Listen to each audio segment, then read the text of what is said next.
Russia's situation in Ukraine is far from favorable, and the extent of its losses is alarming. In less than a year and a half, Russia has encountered numerous setbacks. Initially, Putin boasted about achieving total conquest swiftly, having already annexed Crimea in 2014 with little opposition. However, despite occupying a significant portion of Ukraine, Russia's control has diminished to only 18% of the country due to the resilient resistance of the scrappy Ukrainian military. Russia has suffered unsustainable losses, particularly in terms of human casualties. The actual number of Russian soldiers killed is difficult to ascertain, as Russia is secretive about its military losses. However, Ukrainian reports indicate that on a single day in May 2023, Moscow lost 610 soldiers, bringing the total to over 200,000 troops, which amounts to nearly 10% of Russia's military capacity. These losses have been devastating for Russia. In addition to fatalities, Russia has also seen a significant number of non-fatal casualties. It is estimated that, during a 5-month period, 20,000 Russian soldiers died while another 80,000 were injured and unable to continue fighting. This situation prompted Putin to resort to a military draft, leading to the inclusion of poorly trained soldiers in the conflict, further increasing casualty rates. Russia's desperation for more troops has also resulted in a greater reliance on mercenary forces. Moreover, Ukraine has been successful in targeting and eliminating high-ranking Russian military officers.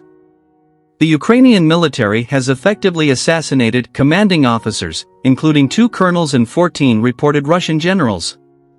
This indicates Ukraine's proficiency in executing targeted assassinations against enemy forces, even those who typically remain distant from direct combat. However, Ukraine has not emerged unscathed from the conflict.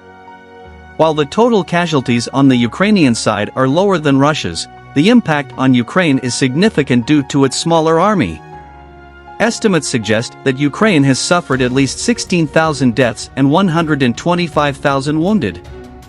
Russia's primary tactic of indiscriminate shelling has taken a toll on Ukrainian cities, resulting in the deaths of approximately 10,000 civilians. Cities like Mariupol have been devastated and remain under Russian occupation. Russia's actions in Ukraine have faced widespread condemnation from the international community, with 90% of countries denouncing the invasion. Only a few countries, such as China, North Korea, Iran, Belarus, Venezuela, and the Russian-backed state in Syria, have supported Russia's actions. The global consensus is that Russia's invasion is a crime against humanity. To address Russia's aggression, countries have implemented sanctions to weaken the Russian economy. These sanctions have targeted imports and exports, making it difficult for Putin's allies to obtain essential goods or sell their products abroad. The sanctions have frozen luxury goods out of Russia, including diamonds, which had a significant impact on a multi-billion-dollar industry. While some diamonds are sent to countries like India for polishing, which has not imposed sanctions on Russia, the effectiveness of sanctions remains significant. Sanctions have not been limited to government actions alone. Many companies have also distanced themselves from Russia, pulling out of the country at the onset of the war. McDonald's, driven by moral conviction and the risk of doing business in politically repressive Russia, and Netflix, in response to new laws requiring the inclusion of Russian propaganda channels, are notable examples. This withdrawal of major companies has further impacted Russia's economy. The impact of sanctions on Russia goes beyond the surface level. Russia has faced restrictions in the global financial sector, with assets of the Russian central bank frozen in countries such as the European Union, US, Canada, and the UK. Major Russian banks have also been targeted, and Russian firms have been banned from obtaining loans. Notably, Russia's exclusion from the financial messaging system SWIFT has had substantial implications. Overall, the situation for Russia in Ukraine is dire, with a series of setbacks and losses that have severely impacted its military, economy, and international standing. Despite initial ambitions of total conquest, Russia's control over Ukrainian territory has diminished significantly, with the Ukrainian military proving to be a formidable opponent. Russia has suffered unsustainable losses, both in terms of human casualties and non-fatal injuries. Ukrainian reports suggest that hundreds of Russian soldiers are being killed daily, amounting to a staggering total that approaches 10% of Russia's military capacity. The number of injured soldiers is also significant, and the desperate need for more troops has led to increased reliance on mercenary forces. One of the most significant blows to Russia has been the targeting of its military leadership. Ukrainian forces have been effective in assassinating high-ranking Russian officers, including generals, which indicates their proficiency in targeted operations against enemy forces. However, Ukraine has not escaped unscathed from the conflict. The country has experienced significant casualties, and Russian tactics of indiscriminate shelling have resulted in the loss of thousands of civilian lives and the devastation of cities like Mariupol. Internationally, Russia's invasion of Ukraine has been met with widespread condemnation, with the majority of countries recognizing it as a crime against humanity. This has led to the implementation of sanctions aimed at weakening the Russian economy. These sanctions have restricted imports and exports, making it difficult for Putin's allies to obtain necessary goods and sell their products abroad. Major companies have also withdrawn from Russia due to moral concerns and the risk of doing business in a politically repressive environment. The impact of sanctions goes beyond economic measures. Russia has been cut off from parts of the global financial sector, with assets frozen and restrictions imposed on Russian banks. Russia's exclusion from the financial messaging system SWIFT has had significant implications for its international financial transactions. In summary, Russia's actions in Ukraine have resulted in a series of setbacks and losses, with severe consequences for its military, economy, and international reputation. The Ukrainian military has proven resilient, inflicting heavy casualties on Russian forces and targeting high-ranking officers.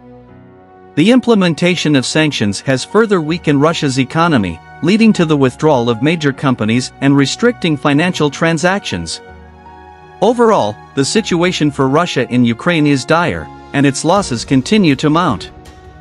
But Russia had hoped to benefit from withholding its energy supply to Europe, assuming that the countries would be forced to lift sanctions in order to cope with a cold winter. However, nature had different plans. Europe experienced an unusually warm winter, with temperatures 1.4 degrees above average, which gave Europe time to find alternative energy sources to compensate for the reduced Russian imports.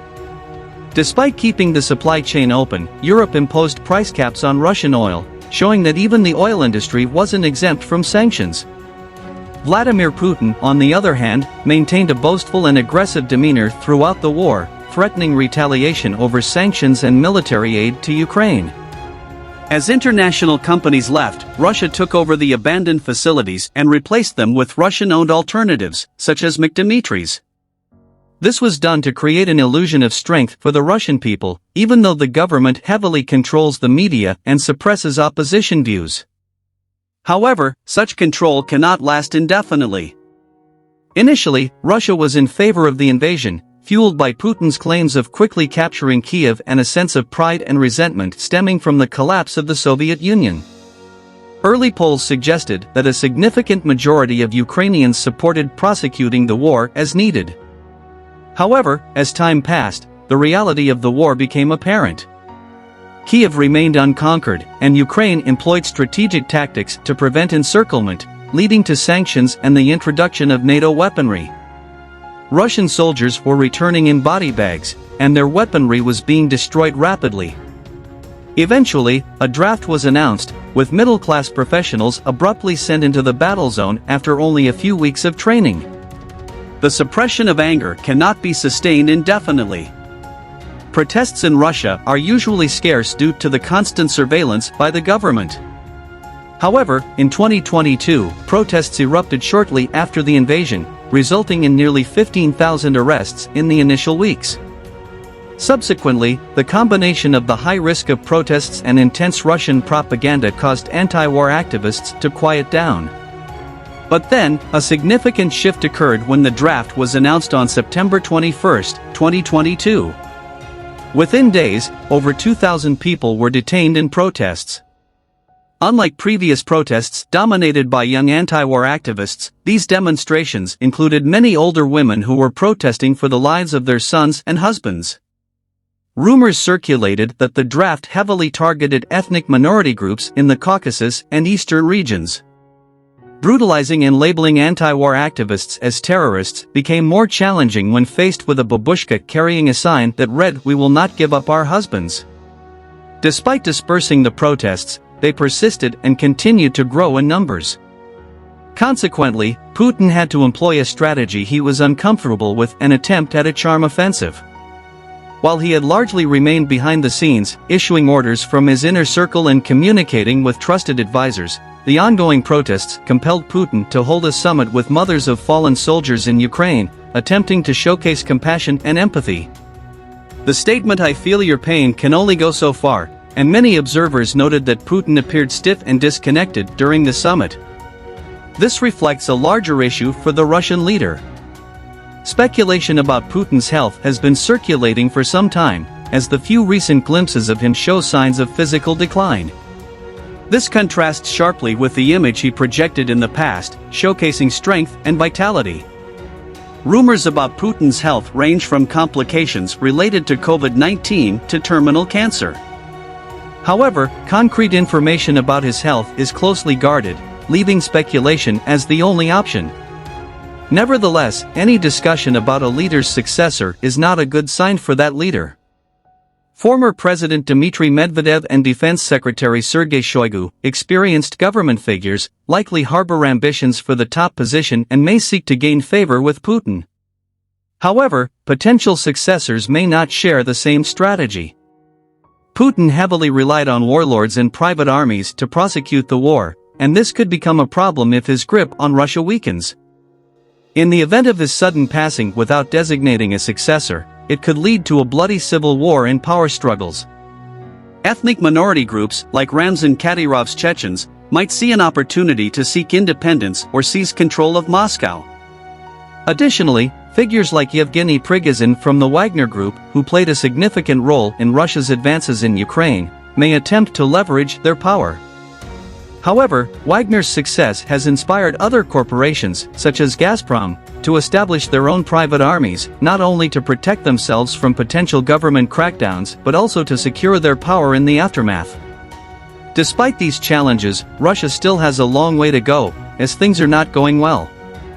Recent news suggests that Russia achieved its biggest success in the war by capturing the eastern Ukrainian city of Bakhmut after a prolonged battle resulting in heavy casualties on both sides.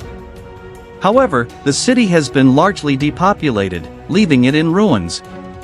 The one-sided nature of the conflict led to significant casualties for Russia, with estimates suggesting that up to 100 Russian soldiers were dying daily. The situation deteriorated to the extent that even one of Putin's top soldiers spoke out against him. Prigozhin gained fame for his blunt criticisms of the Russian war machine during the siege of Bakhmut. He accused Putin of neglecting to provide his men with proper arms and supplies, openly questioning Putin's leadership.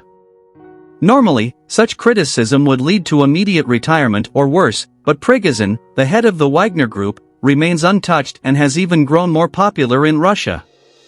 It's difficult to argue with his points. While capturing Bakhmut may facilitate Russia's advances in the east, the question remains, with what army? Furthermore, Russia is rapidly depleting its resources. Ukraine began the war with a smaller army than Russia but has a steady supply of weapons and support from NATO. In contrast, Russia is reliant on only a few suppliers. While Iran and North Korea have provided weapons, they have limited military capacities and budgets. Russia's hopes now rest on China, the country with the second-largest military budget in the world. Initially enthusiastic about the war, China has since stepped back and focused on mediating the conflict. This is not what Russia wants to hear, as they urgently need weapons. However, obtaining them from China may come with strings attached. China is known for providing loans and gifts to other countries but later calling in those debts. This could leave Russia not only with a shattered economy and military but also indebted to China, potentially turning Russia into a vassal state. Despite the grim circumstances, analysts see no clear way out for Russia. The country operates in a dog-eat-dog manner, where weakness is seen as an opportunity for others to seize power. Putin, aware that his career and possibly his life depend on victory, is unlikely to back down from the war. As a one-party state with limited opposition, he cannot be voted out of office by disgruntled citizens. His greatest threats are his own mortality or a coup from within, which could escalate the war further under a more hardline leader. Even if the war were to end, the future doesn't appear promising for Russia. Left-wing world leaders have called for diplomacy, but negotiations would likely include the continuation of sanctions and Russia's withdrawal from all territories, potentially leading to reparations for Ukraine's reconstruction. Most Russian leaders would be unwilling to accept such a significant blow to their pride. Ukrainian President Zelensky has remained firm on reclaiming all territories, including Crimea, which was annexed by Russia in 2014 and remains a site of potential insurgency. In summary, Russia finds itself in a challenging position, torn between continuing the war with diminishing resources and mounting sanctions or seeking a negotiated exit from a humiliating defeat. Either way, it is a far cry from Putin's initial aspirations of capturing Kiev by April.